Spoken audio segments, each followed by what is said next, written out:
If you want to learn how to properly outline or create a timeline for your book, then keep watching this video.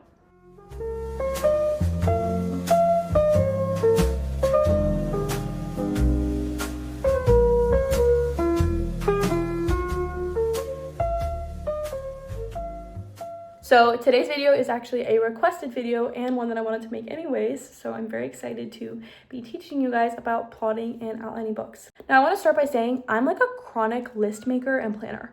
Like my calendar is filled out and I make lists for like my steps in every single day. So this is like very enjoyable for me.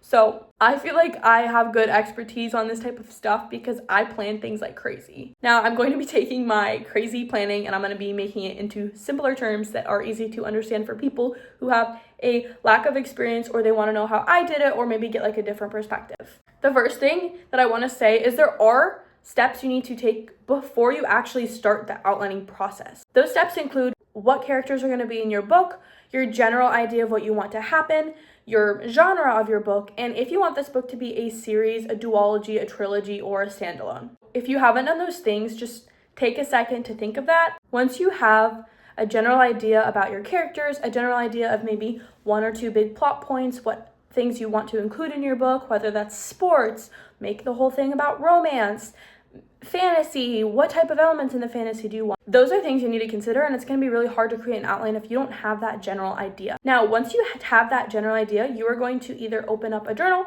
open up a Google Doc, open up your whatever choice of writing material you want, and you are going to sit there and you're going to write out your general idea for the book. I recommend doing this in chronological order.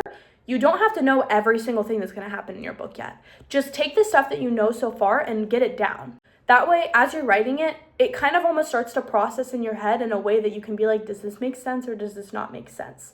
When I do that, that helps me automatically think of, oh wait, I also want this to happen.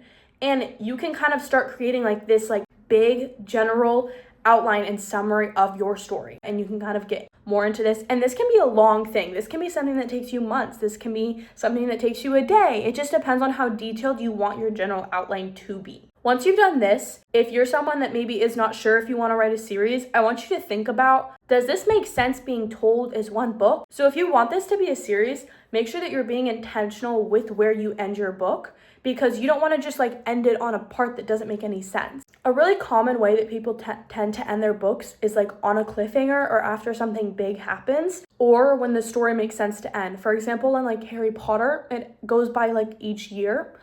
And in my book, for example, it's not based off of year, but I stopped my book 1 at a turning point in the story. So that's why my book, the first book, is shorter, because this acts as like the pilot episode. It's a turning point for her. She's realizing that her life before is officially like gonna change. Like there's no going back. So that's why I chose to end my book where it is. And it's not necessarily a plot twist, but I think it is a bit of a cliffhanger.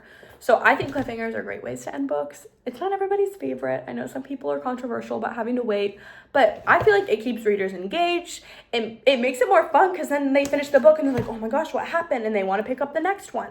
But those are things that you need to consider. You can't just stop a book at the most random point in time. So this is where we differentiate between a standalone or a series / duology or whatever. Once you have your general outline, you're then going to think about, like I said, where you want to cut off each part for each book. You can also end up adding another book later on. This does not need to be a set in stone thing right now, but it helps you get a general idea on your story and on your timeline and where you are stopping things. And the reason why I say to do this is because it is important for the next step. One thing you can do is if you don't know where you want to separate the rest of your story, but you know where you want to end your book 1, you can start with that. So once you separate your book 1, or this also works for a standalone book, you then expand that into vague ideas on chapters. This can literally be like 1 or 2 sentences, or it can be multiple pages of what you want to happen. So you're now taking this plot point for this, again, individual book or first book in the series, and you're now expanding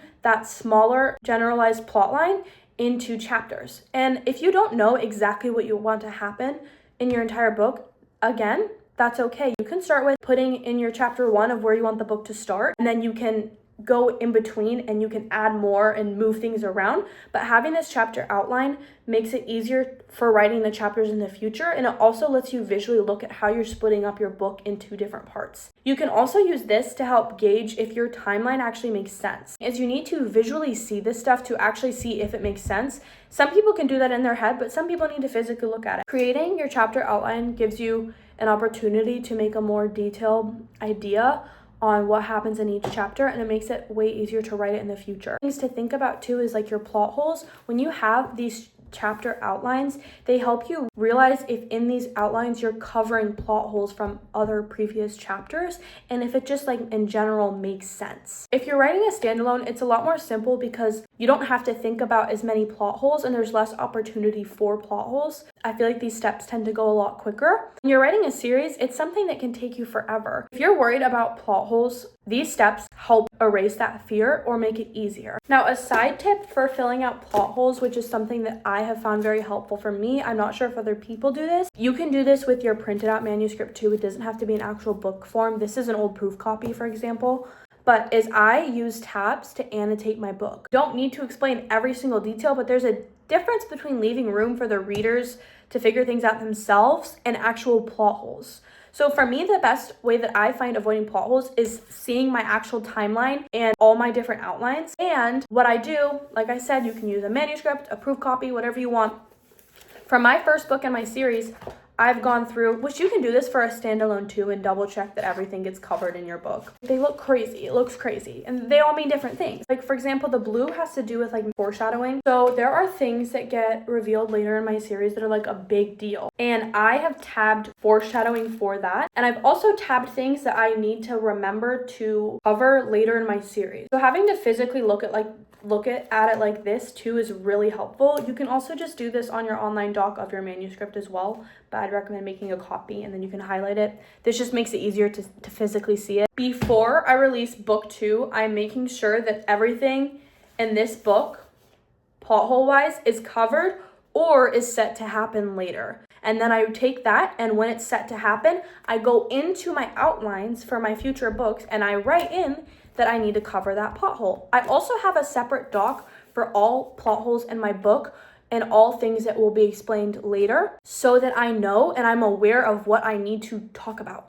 And like these are things you have to think about, and it ties into the outline. Having the outline is so helpful because you can go in and you can figure out, okay, I know all this happened, so figuring out the plot hole fit into each spot. So in simpler terms, there are 3 to 4 steps with outlining your books. Your general outline, which can also include ideas of what your characters are like, how they change. Then if you want your book to be more than one, it's splitting your plot into different books and figuring out where stopping points should be. If you're writing a standalone, you just skip that step and you just go to this next one, which is the 3rd step, and that is creating your detailed chapter outlines. All of these tools are extremely helpful for writing your story, and as you create these things too, you will develop so many ideas as you are doing this. Each of these steps can be as detailed as you would like them to be, but they are things that have really helped me make my writing process more fun, be able to track what happens in my book, fill out plot holes. Your outlines don't need to be a certain length. They don't need to have correct grammar. Just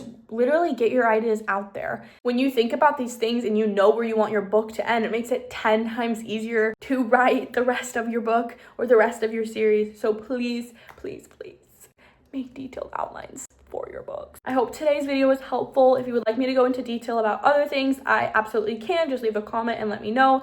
If you also have any questions about anything that I've said, again, leave a comment and I try to reply to everybody. Thank you for watching, and subscribe if you'd like to follow along for more writing tips or videos about books or anything book related.